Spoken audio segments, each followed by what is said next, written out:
finding those two perspectives to be really beneficial for people. Yeah, it really is. Because I'm sure you're doing what you're doing because you and your co-founder have realized that it's not about the tools.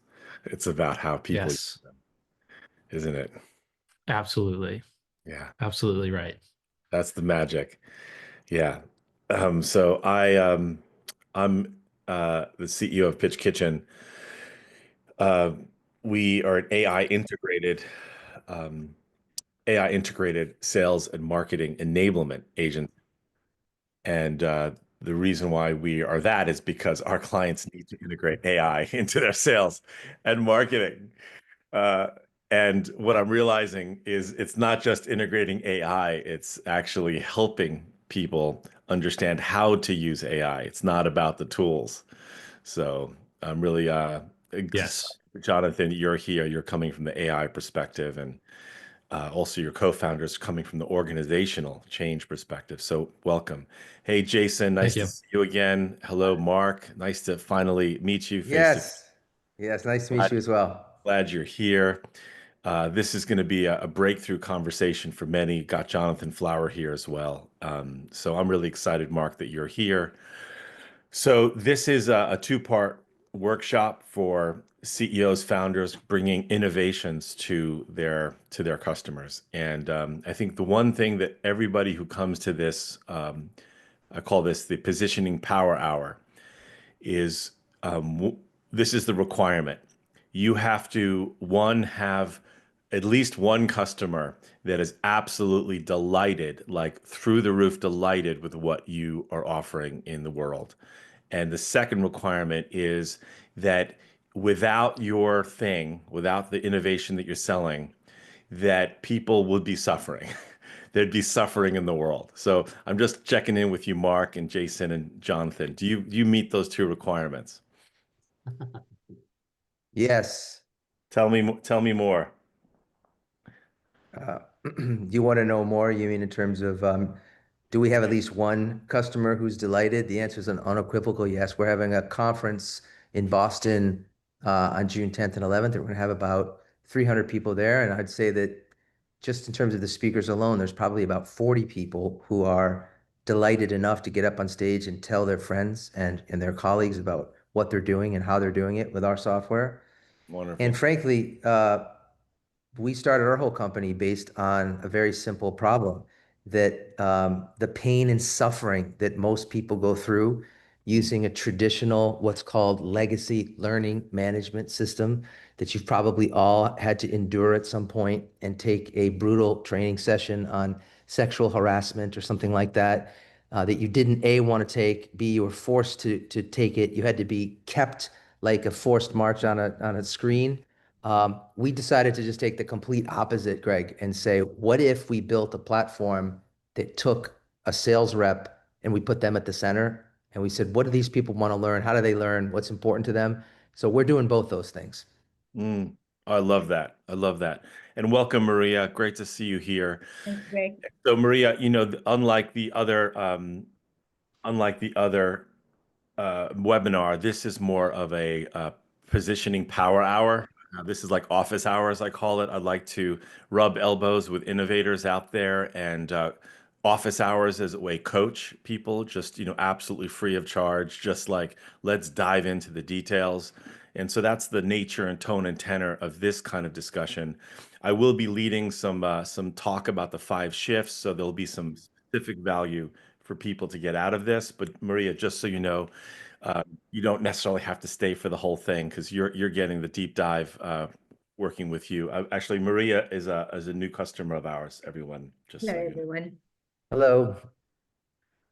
All right, and welcome Masroor and Philip. So I think, this is a conversation. You don't have to be on camera. You can just participate by chat. But I think there's two requirements for being involved with this conversation that we're having today. And the two requirements, Jason or Jonathan, do you want to share those two requirements that I have for this conversation? Well, I'll give you the first one in terms of the celebratory one. We had a client that was so happy they decided to give a bonus Amazon gift card to each of our employees of $1,000. Never happened. That's years. You raised the bar on that one, Jason. I thought we were good, but no one's done that for I us. wanted to get a demotion. I didn't qualify. I mean, I don't know how you top that one. That's great. And what about the second requirement? Clue me in on the second one again? Would people suffer without your innovation, without the thing that you're bringing to the world? Oh, that's a good question. Yeah, definitely. I have stuff that if they don't use it, it'll hurt them. Sure. I'll give you one example. I have a ChatGPT plugin we created. Anyone here, I could test it on their own content, and they'll be in shock what it finds in terms of AI footprints and quality of the content. So it improves. Right. But I mean, that speaks to a benefit. But I think that what I want to focus this positioning on is like you guys are here, Philip as well, and Jonathan, I want to hear from you as well. Like you guys are helping people solve a problem. Absolutely. So that means that without you, without your particular innovation, particular product, and I don't know what it is just yet, and we can hear it, we can talk about it, but Yeah. let's assume that it's brilliant. How would people, your ideal customers, would they suffer? Would there be some suffering involved if you didn't exist, if your innovation did not exist at all? Yeah, I'm saying, like, I run an agency. That tool I'm telling you about is simply people are suffering, not realizing that their content's hurting them. So this actually gives them So they're suffering, but they don't know they're suffering. or they are and they don't know why, and this helps them figure it out. Right. So someone comes to the doctor and says, I'm not feeling well. I have no idea what it is. And you Right. basically point out what it is. Yeah. Okay. That's cool. So Jonathan, over to you. So my primary product is an AI for HR mastermind. And one of our biggest fans was a people analytics person from Google who came through our course, built some of his own AI assistants, because that's part of what we teach people how to do.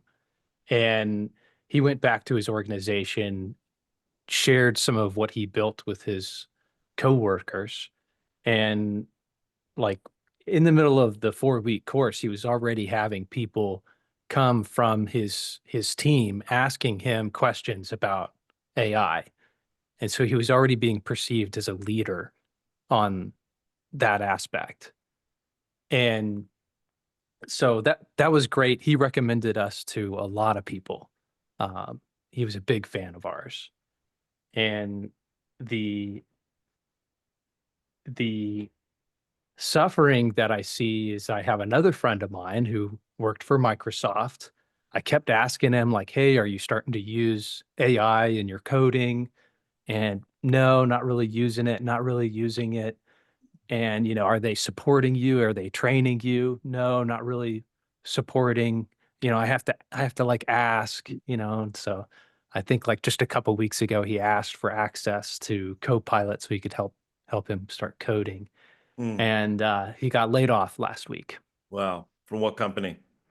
from Microsoft. Yeah, that If you was the saw, they had a layoff. Yeah, I saw 3% it. layoff. He got caught in that. And Yeah. I think the harm that's happening is that these companies are realizing, oh, all of a sudden we've got to have people on our team who know how to leverage artificial intelligence. And oh, I guess we didn't train everybody. So we'll fire these people and we'll hire people Yeah. No, who bad know how to move. leverage Yeah. artificial It's so intelligence. sad. You and I were talking about this before people joined. And you want to just share for a moment sort of the aha moment that I was sharing with you? So the biggest thing that a lot of companies miss is that they're investing into the technology, they're investing into the tools, and they're missing the opportunity to invest into the people. And if you can train your people, teach them how to leverage AI effectively, man, the returns on that are huge because it's Yeah. not that hard. Once you have this AI first mindset and you start building your own AI assistants, man, I mean, people just come up with amazing things, That you could is what I'm never, seeing. ever have imagined because the insight and the experience and the knowledge is not in the AI. It's actually in your people.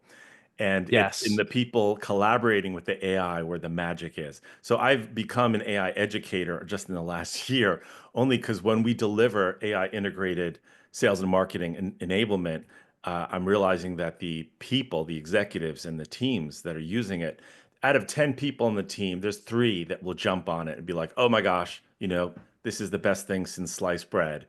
But there's going to be 6 or 5 to 6 people that are going to be like, I don't know exactly what to do with this. How do I upload a file? How do I create a custom GPT? How do I do this? So with that, a little bit of training, a little bit of discussion, experimentation, and look, we do this in 2 or 3-part workshops. It's unbelievable the breakthroughs that happen. People are creating stuff that they never imagined. Greg, I just want to comment on that for a moment.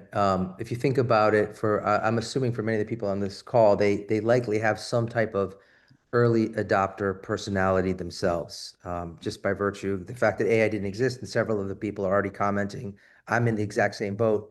And if you think about it, if ever there was a time to be an early adopter, it's now. Mm. And for those of you who are familiar with a book called Crossing the Chasm, which is really a foundational book in any software business, the basic idea by this author, Jeffrey Moore, is that you've got the early adopters and innovators that are like 12 to 14% of the population. And then you have this chasm between them and what he calls the early majority and the late majority. And so the people, Greg, who are saying, in effect, yeah, but I got to wait. I need to, there you go. Right. Yeah. So, you know, we're obviously on the same sheet of music here. But the point I'm making is the fact that all of us basically didn't know anything about this, or most of us 2 years ago, and in less than 2 years have decided to make it an integral part of our business, and it is in and of itself a differentiator. That tells you Yeah. a lot. It does, and this kind of 4 p.m. community of CEOs that are here now is the kind of community that I want to be a part of, because I see the writing on the wall, and I'm sure you guys too as well. By 2026, 2027 is going to be, for a lot of businesses, a really rough time. Not to mention those layoffs that happen in Microsoft, those hush hush layoffs, whatever. No one's calling out the the beast in the room, the elephant in the room, whatever, but we all know what's going on. We all see it. And the easiest tasks are being done by AI. So I like to take Jeffrey Moore's Crossing the Chasm, and I like to make it, instead of a chasm, it's a mountain to climb. Because I see in selling, forget about the becoming a startup and trying to become successful as a startup, but from a selling perspective, think about the people that you're selling to. Those people, they're facing a lot of risk. That's the reason why they'll buy. They'll change if they perceive that the risk of them doing nothing is actually greater than the risk of them staying the same. Have you found that to be true? Yeah. Yeah, definitely. I mean, here in Silicon Valley, obviously, I'm sitting here in San Francisco, and it's sort of the hub with AI everything at the moment. And there's a lot of conversations with companies, big or small, about the risk of doing nothing, that they will be left behind. And also from the investment community, because I wear an investor hat as well.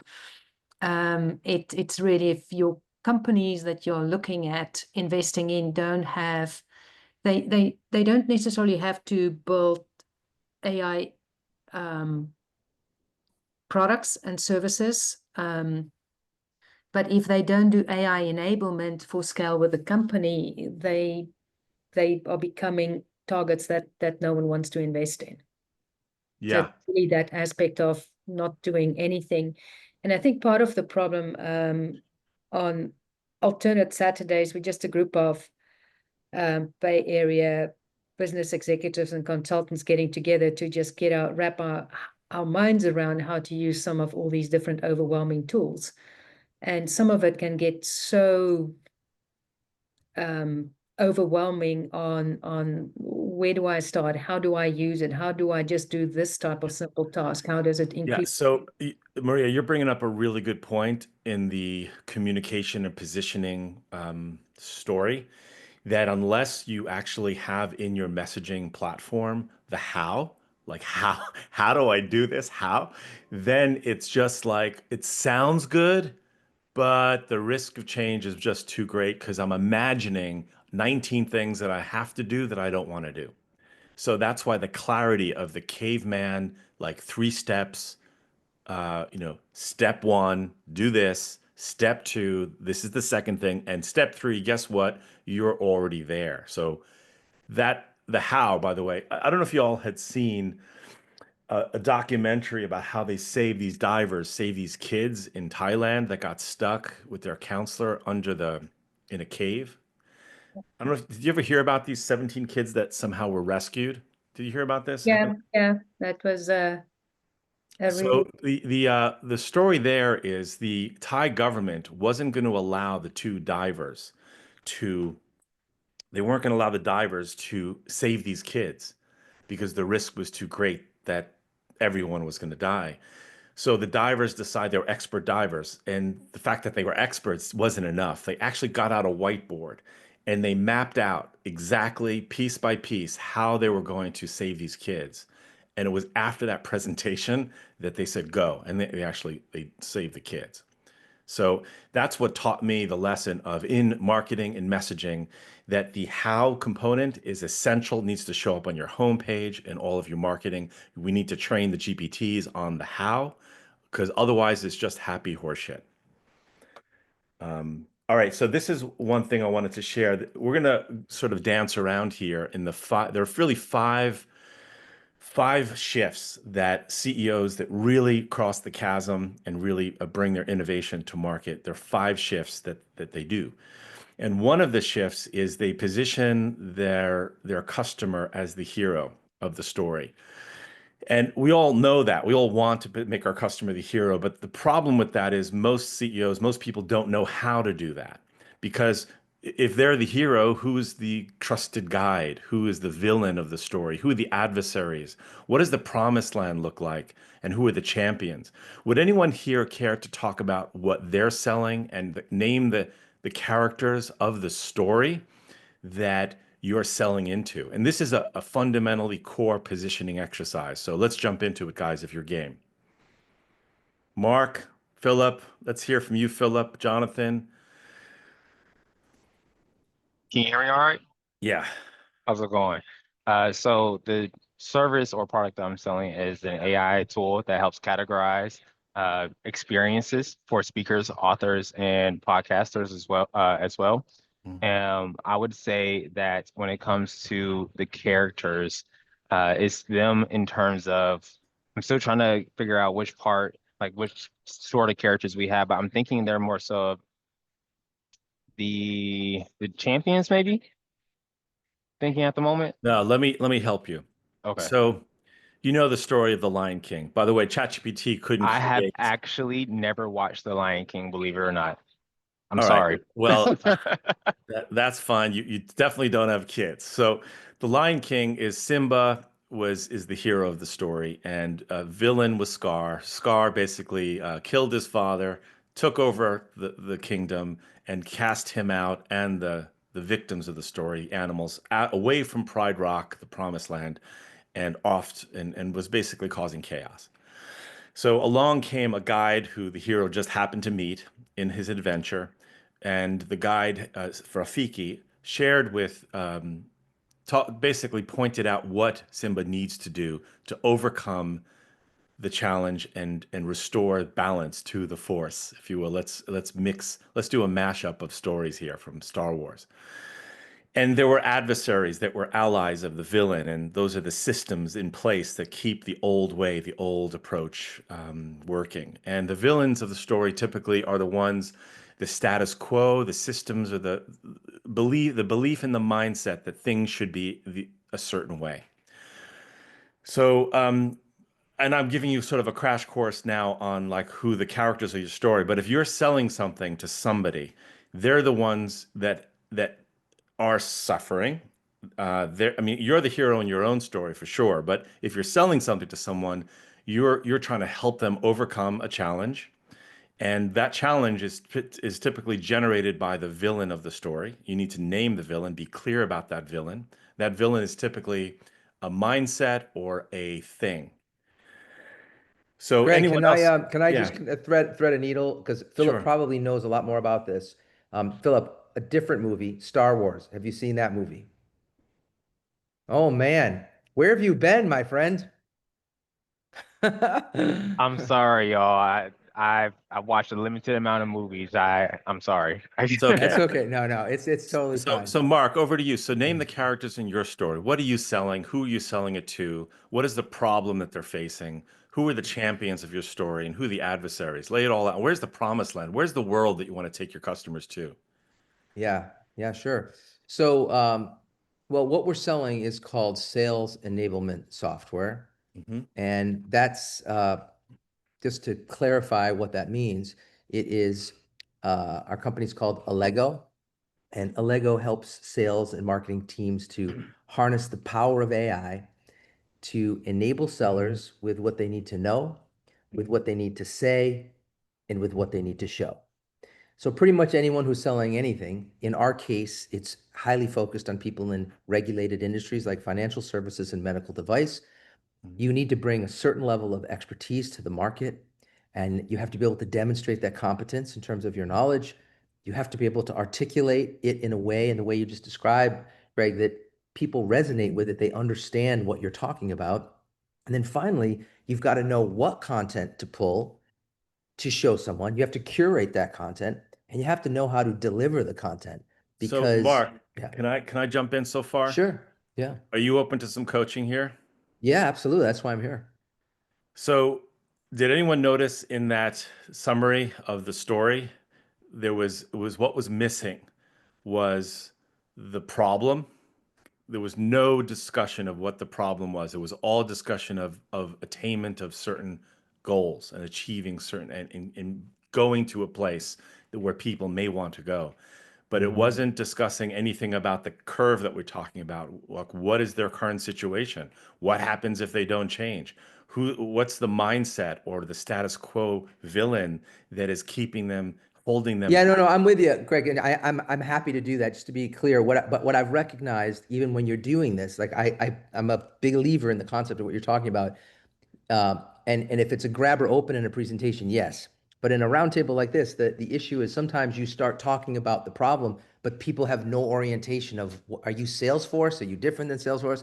So we found one of our challenges is the problem our customers face in terms of why they buy us is they are hiring people and they have new product rollouts and they need to be able to scale their capacity to get people to deliver the right message. That's a big Okay, part of so why they they have buy. new rollouts, new products. They need to achieve something. But what I'm still missing, Mark, is what is the problem that they're experiencing now? And you saying it's not relevant, but I don't know if anyone's with me on this, but it is super relevant, especially for people who right off the bat don't know what you're selling or Yeah, what I who your mean, competitors are. it's But fair. if I, So go ahead.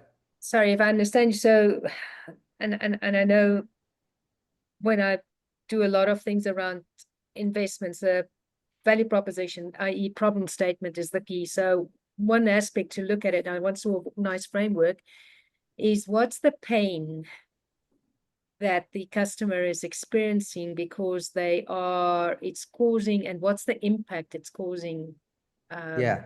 on them, i.e. Yeah. without this thing, they can't do their daily life or they spend so much time on it. So those are maybe good aspects to Yeah, that's a good, I think that's probably a more direct way, Maria, just to make the request clear in terms of really understanding what is their pain and then what is the impact. And so and clearly, Greg, I probably need to move this up faster. I said that our platform is about helping sales and marketing teams harness the power of AI. Well, here's the pain. There's one other element, and because this is new, I'm not as skilled at articulating it as I am with many other things. But the simple pain is this: that in almost every sales organization, managers have a job, and part of their job is coaching salespeople. Yeah. And in almost every sales organization I've ever been involved with, managers say, I want to do it. I don't have time. I don't have time because of X, Y, and Z. what AI has done for us with something that we call Live Dialogue Simulator is help our customers to get their people 80 to 90% proficient using a video-based avatar that can be programmed with a simple prompt and then leverages the LLM to create this very lifelike experience. That's number one. Number two, as soon as they're done, an AI coach pops up on the screen and provides direct feedback on how many ums, ahs, where you went Yeah, off messages, I etc. get you, Mark. So listen, here's, I'm just going to be brutally honest with you, and I hope you can take it sitting down because you're a good guy, and I want you to get this. This is where so many CEOs and so many, you'll hire marketing people to sing on the mountaintops the glory of your solution, but that's the problem is people aren't hearing that. They're just not.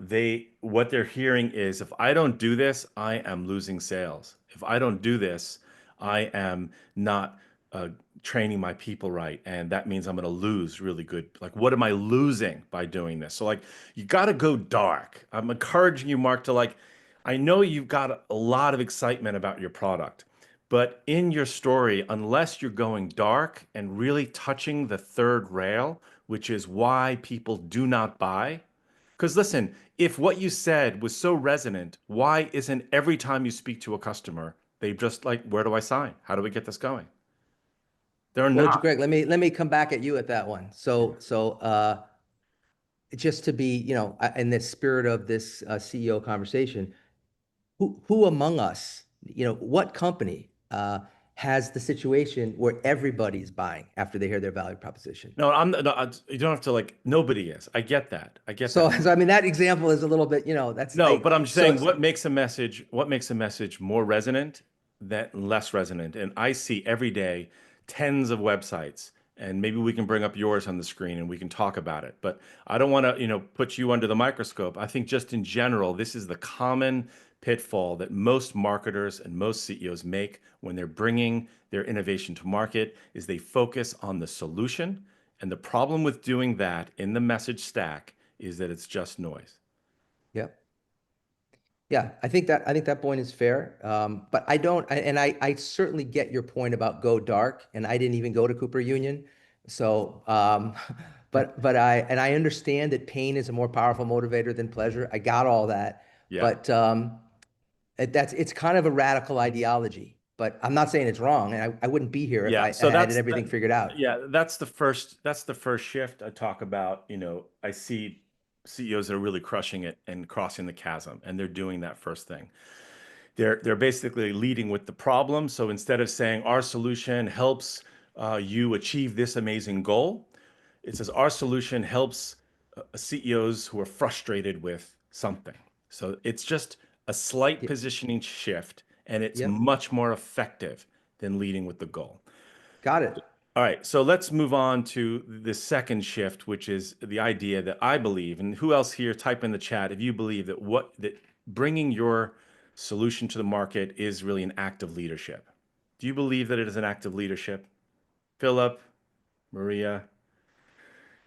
Yeah, I believe it is too. And so if it is an act of leadership, what is your hashtag? Let's talk about this. So hashtags are problematic. Most companies have terrible hashtags that nobody remembers because they're all about their solution.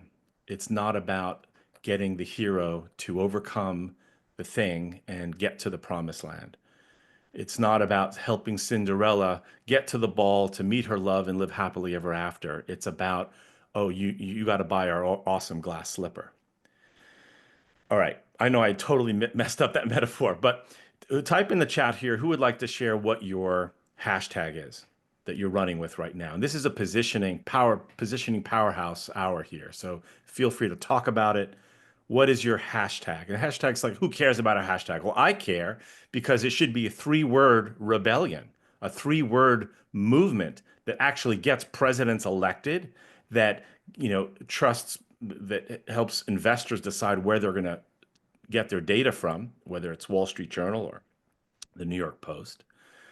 It helps sell Nike stuff. So, what are your thoughts about your own hashtag? Let's hear it.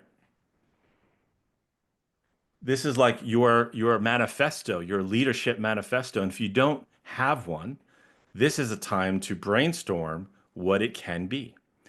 And you may not hit it right now, but it starts with pretty much what are you rebelling against? What kind of pisses you off about the world that really it should be a different way that your customers are equally pissed off about because they and you are trying to conquer the same villain of the same story. Does that make sense? Does. So Jonathan, you look like you're thinking there.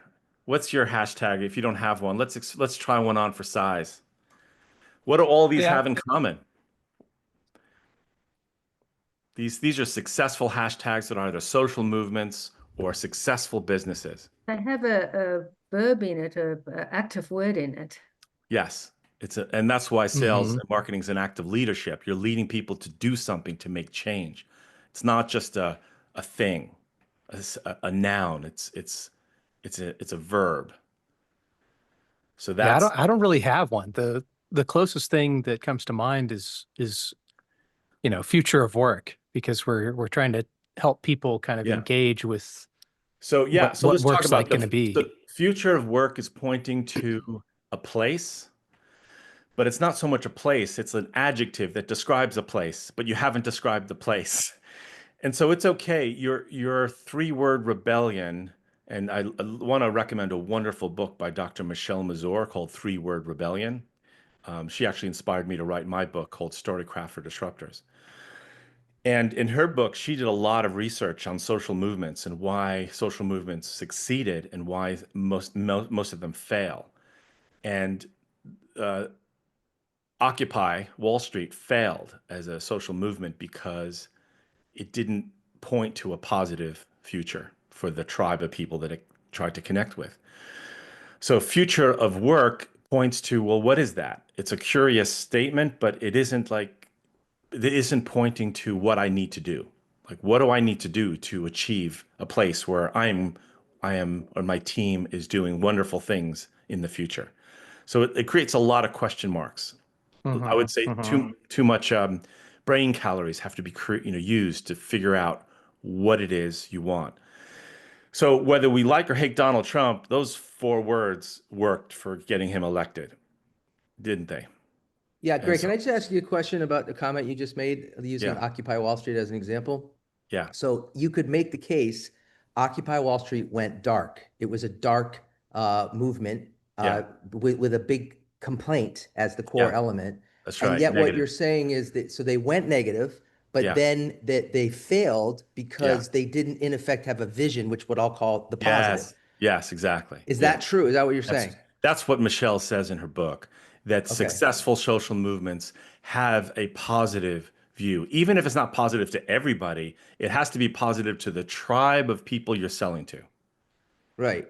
Or even if it's not true and people believe it, like communism as an example, Yeah. where there's a slogan, there's a movement, and there's people who believe something. It just ultimately turns out usually it's not true.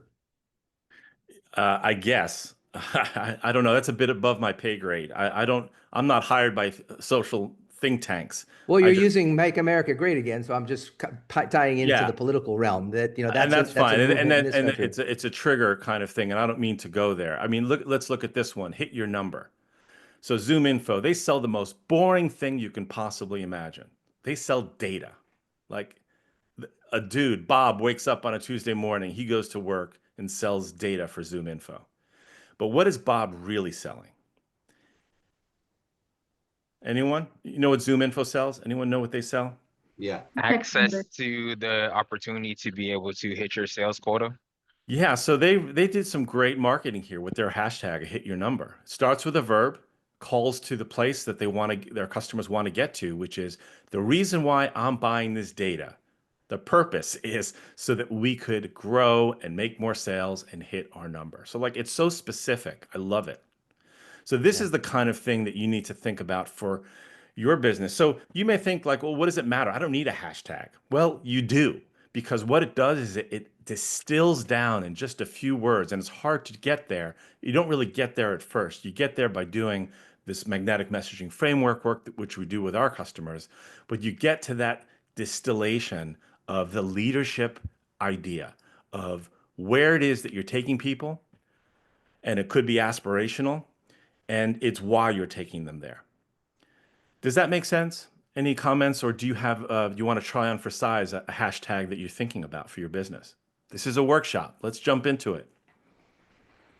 Greg, I've heard a similar thing from a guy named Scott Bedbury, who's another branding expert, and he also used 3 words, and he would reference not just Nike, but he referenced the power of having 3 words, and this was not in the context of it technically being a hashtag, because that wasn't a thing at that point. But he talked about, Disney was fun family entertainment, and Starbucks was rewarding everyday experience. So he demonstrated how just the 3 words, what he called was a branding touchstone. Is what you're describing similar in concept to that? So branding for most CEOs is a pretty logo. And I believe branding is more about the promise that you're making and delivering on. I don't know how you feel about it. No, I absolutely agree with that. So the touchstone is really the mission, the purpose of what you're doing every day. And let's go back to what we talked about, the suffering. Remember I said like the 2 requirements to be in this conversation with me in these office hours is 1, you need to have delighted customers, and 2, you need to recognize like and explain like what would the world look like in suffering wise if your product wasn't there. And for me, like if that should be motivating for you and motivating, that should touch the stone of what you're calling people to do. And so I like to go dark because like that's what energizes movements. That's what energizes your marketing. And if you can train your GPT on the movement that you're making in the industry, it's going to double down on that. It's going to just explode on that. And it's going to write content for you that's 100% on brand if you can train it that way. Does that make sense? Yeah, it So does. part of what we deliver in these 90-day shifts, 90-day projects, this is, by the way, a new graphic that my designer created. I really like it. Is the month 1, these 90 days, is when we do all that hard work, where we have these discussions of really what's that touchstone? What happens to your customers if they don't do anything? And get that really clear. And then once we're clear on that, then we turn that strategy into tools from custom GPTs. And it can even be, AI podcasts, and it can be avatars using HeyGen and all sorts of cool things. But unless you train the GPT on the right positioning, you're not going to get really great content. If I was, in fact, I was playing with the AI image generation, and there's some lot of fun things that come out out of seemingly nowhere. These are some just cool graphics that when I was describing to the GPT about the process that you have to go through to train. Greg, is that chat GPT you did that with? Yeah, this is a multimodal ChatGPT 4.0. And, I was asking it like create an infographic of what it's like to scale using AI once you figure out your story. Step 1, step 2, step 3. And I asked it to do it like in the style of 19th century, like gold rush, and Yeah, using yeah. like Bauhaus style. And so it just, and this one I think is sort of the Wizard of Oz style. And it's a lot of fun. I'm sure you played with it. But where this is headed is pretty amazing. Let me share with you a couple things. I was in a chat with ChatGPT, and I was trying to do some troubleshooting. And this is a note that I got from ChatGPT, just to go off on a tangent. It said to me, "Want to hop on a Zoom to screen share and diagnose it together?" And I was like, "Wait. How do you wait? You're going to do a screen share?" And it said, "Sure. Do you want to do it now, or do you want to schedule a time?" I got goosebumps when I saw this, and I started to question it like, is this for real? And I basically learned that yes, it is for real. This is a feature that's being tested right now. The cat's out of the bag, where GPT will be able to join your Zoom meetings, pay attention, look at what you're sharing, and participate live with what's going on. And if you don't believe me, I don't care. This is what's going to happen this year. So just think about like the layoffs that happened with Microsoft last week. Think of what's going to happen with organizations that aren't really using AI. So question real quick. So it will basically have the very similar capabilities and functionality that Fathom has when it comes to joining your meetings, recording them, or taking note and then be able to summarize it in the OpenAI platform for you to take later. No, no, it's more than that. It's actually participating. It's commenting. So imagine right now in this CEO positioning powerhouse, work hour, whatever, we have GPT listening and contributing. That's what we're talking about as a contributor. It's a true co-pilot. Yeah. So get this wrapped around our heads, people. This is where things are headed this year. This is a major shift. And by the way, if you haven't seen an email like this, by the way, email that, you've seen cold emails come to people. This is an email that we started building and sending. We basically created an AI SDR called Bob. And Bob goes to Deborah's website, reads everything that Deborah has written about her business, and Bob writes an email to Deborah. And every email that Bob writes is different. And it's based on deep, deep research on everything this company does, SWOT analysis, and uses the highest level of intelligence to write an email. So if you probably haven't gotten an email like this, if you have, please speak up. But this is also where things are headed this year. You're going to be starting to get emails like this, that when people get an email like this, they're going to respond like this. Your email is either the best AI crafted message I've ever seen or a testament to the thorough research your team has conducted. So this is where things are headed. I just want to highlight that integrating AI is no longer like a nice to have. It needs to be done, but it all starts with the story and the messaging. Because unless you're training Bob, in this case, on what it is you're selling, who you're selling to, what angles that you need to take, and what does dark look like, to go to what Mark is talking about. Like if we go what dark looks like, the status quo, the risk of not doing anything. If you're training the AIs about that, then you're messaging across the board on your homepage, on your website, in your outreach, in your sales presentations, in your public relations, in your speeches on podiums. Everything is going to be much, much better. What are your So thoughts Greg, about? I just want to pull two thoughts that you said together here. So I get the concept of going dark in the context of aligning with a pain that people already have. So that part makes sense. But then when you translate this over to the hashtag concept, it's a little bit broken for me because most of the hashtags that I think of, and you mentioned just do it, though they're not negative. So just can you help bridge the gap for me between Oh yeah, so hashtags I don't think should be negative. Even though we do Okay. negative options, I believe hashtags need to be positive. Positive, affirming the action you need to take to be successful. Okay. So for Cinderella, it would be go to the ball. It would be maybe marry rich, or maybe it'd be live happily ever after. One of those three would work for Cinderella. But it wouldn't be uh, stop tolerating cleaning the Right. fire. Abusive stepmother, right? Whatever. Stop Yep. tolerating the abusive stepmother. It wouldn't be that for Cinderella. Yeah. So Okay. Greg, Yeah, I agree, Philip. That's why I was asking. can I share our hashtag? Sure. It's simplify care because our mission statement is to simplify the journey for individuals facing complex health conditions through our digital health navigation system, connecting them to coordinated care, empowering them to take control of their health, and supporting their physical, emotional, and social well-being, right? We are building 4 services: provider lookup system, social networking portal, patient advocacy, and EHR implementation. So it, So, it yeah, feels good. I like that. Thank you for giving us all that context, and thank you, Sasika, for coming to sure. this conversation.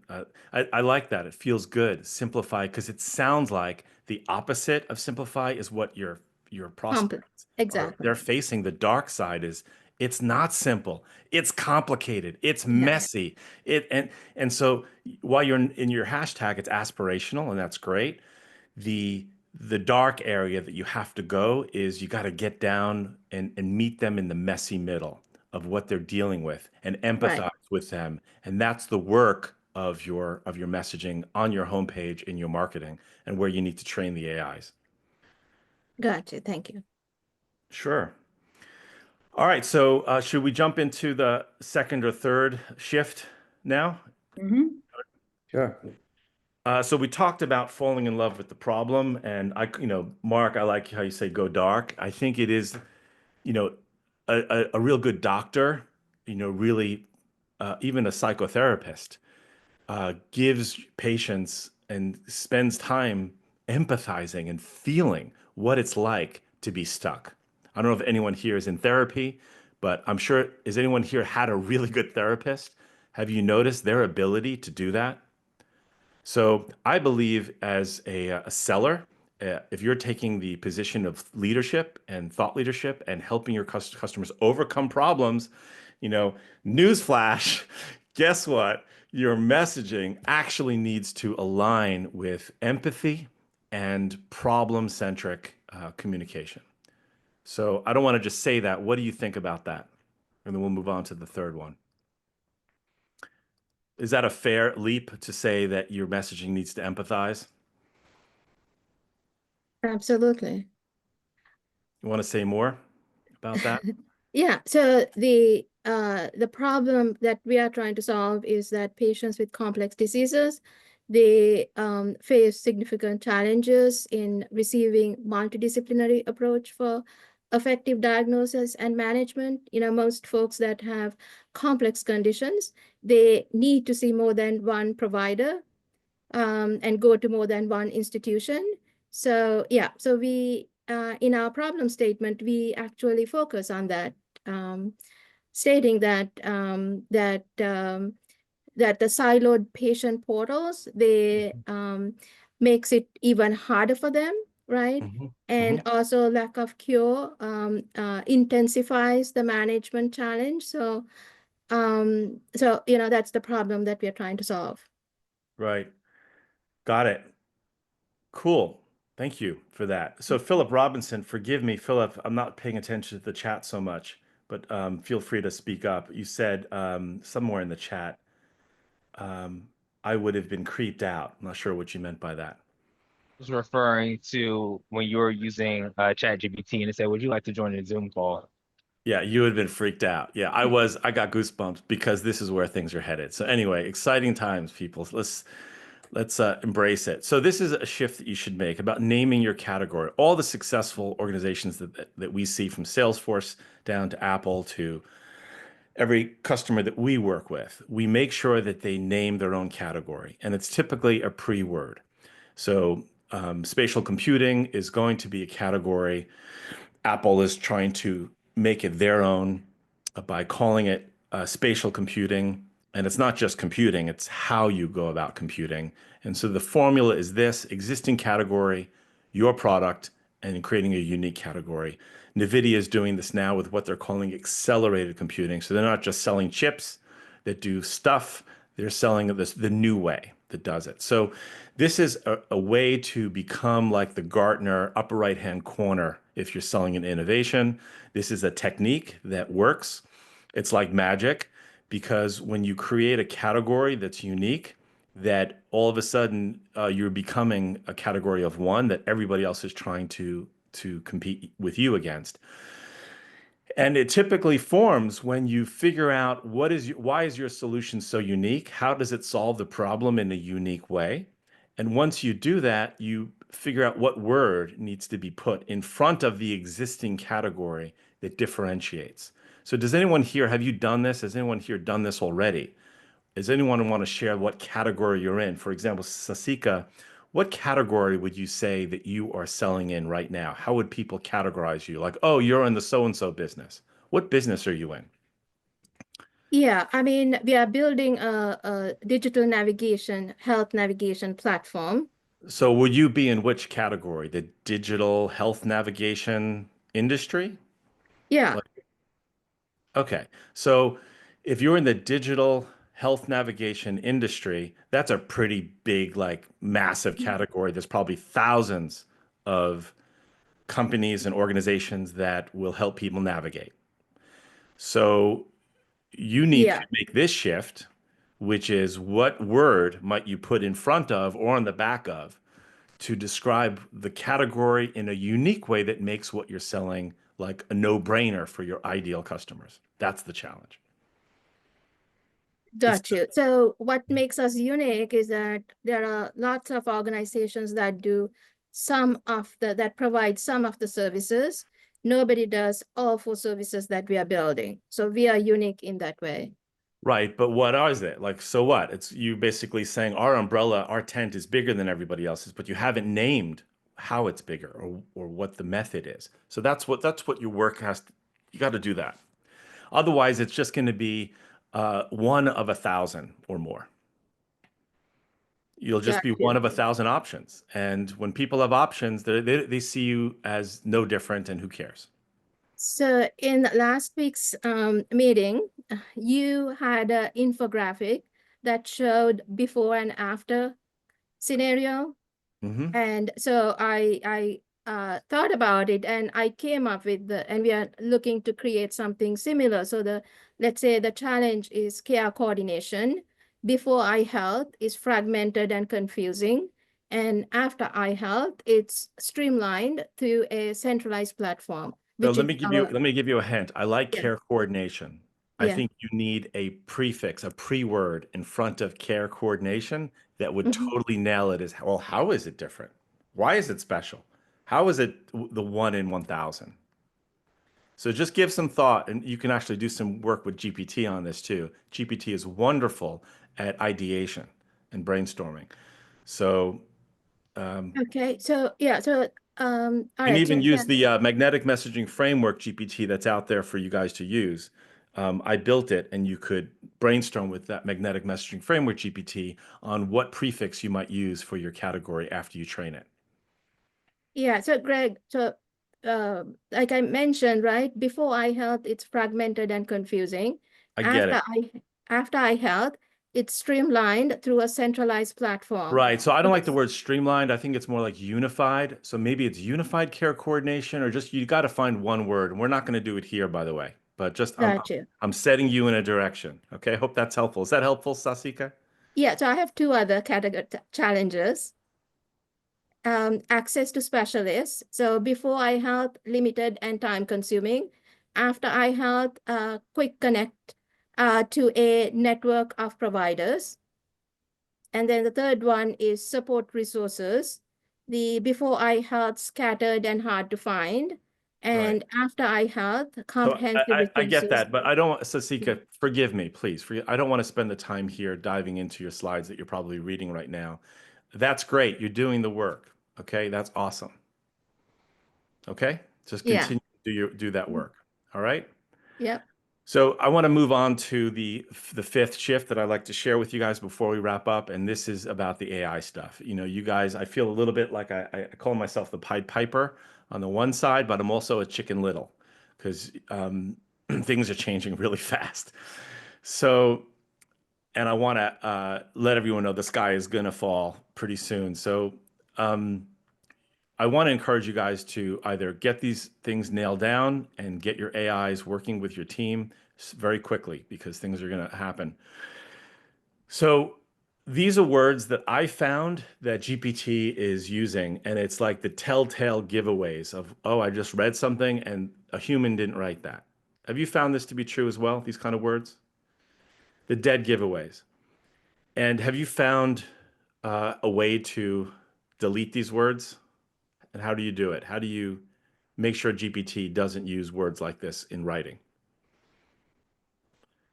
I can't say that I've noticed it, Greg. I can tell you that just using an email as an example, I find that like 90% of the time I write an email, I ask it to make it more succinct. I ask a few other things, and it's better than the email that I started with.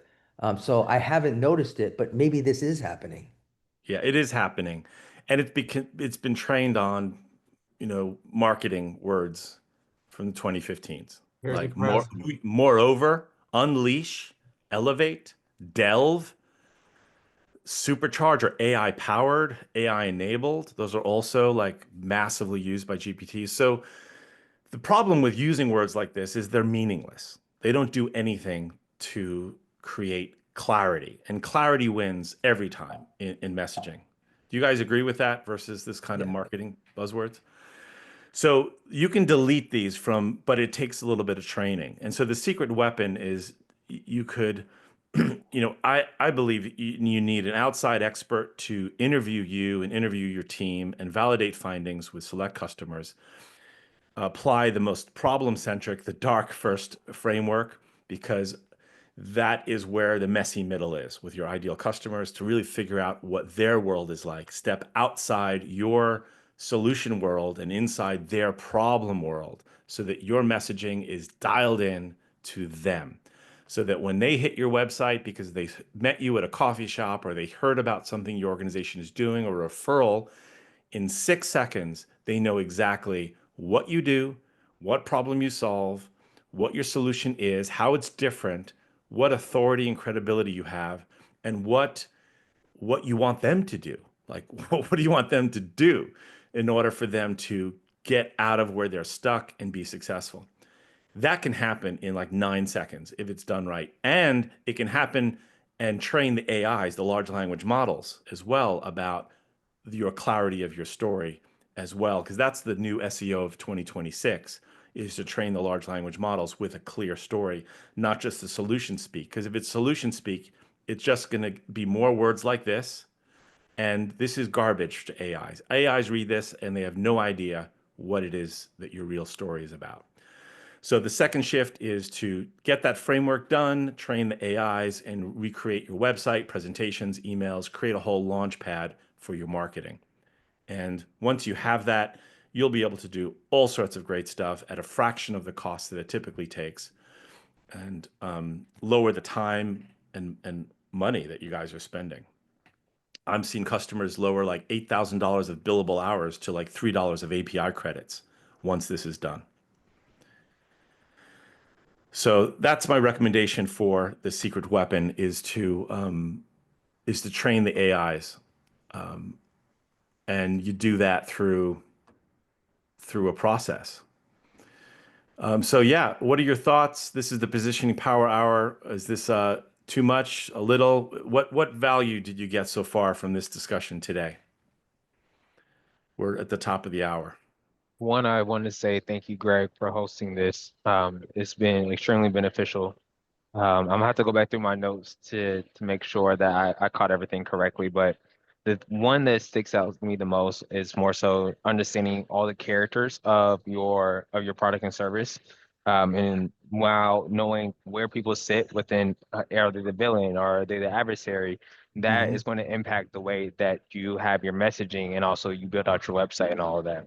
Yeah, yeah, because exactly, Philip. Because too many businesses fail when they rip off their shirt and there's Superman. Like, here we are, Superman. We've got the best thing ever, and crickets. They're not actually selling like they should. They're not actually getting the traction they need, and it's because their story, their positioning is not resonating with their ideal customers. So the work on the story is I would say foundational because I think we're all, as humans, we are attracted to stories. And I think as humans, we all walk around Earth every day. We wake up every morning and we're the heroes in our own lives. Each of us are heroes. Like we're trying to figure stuff out. We're trying to make our way in a terrifying world.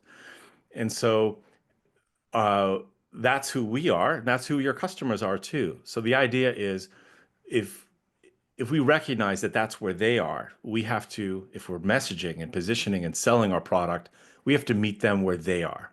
Does that make sense? It does. Greg, I just want to close. Thank you as well. I appreciate your time. I liked that in your book, the opening line was the quote from Steve Jobs that the most powerful person in the world is the storyteller. I feel like it tied in quite well. Just help me understand, who's your ideal client profile in terms of company size? Company size, I think typically they've if you've got happy customers, you're pretty much over the $2 to $3 million mark. So, our customers are typically between $5 to $50 million in revenue already, and they want to get to the next level, and they have somewhere between 2 and 20 people working in the organization, and they're typically selling high tech or a service or a product that is very unique, very like, oh my gosh, it should be a no-brainer because it's so powerful. But clearly, it is a brainer because they're kind of drowning in a lot of solution speak that sounds exactly like things that aren't anything like what they're selling. So their prospects are getting confused about how this is different from things that are nothing like it. Is Got that it. clear? It does. No, that makes a lot of sense. So I look forward to continuing the conversation at another time. Cool. Cool. Thank you, Maria. Thank you, Jason, with the top of the hour. Philip and Sasika, thank you guys for coming to this and being in the conversation. Be good. Thank you. Thanks, everybody. See ya. Bye-bye. Thanks a lot. Bye. Bye.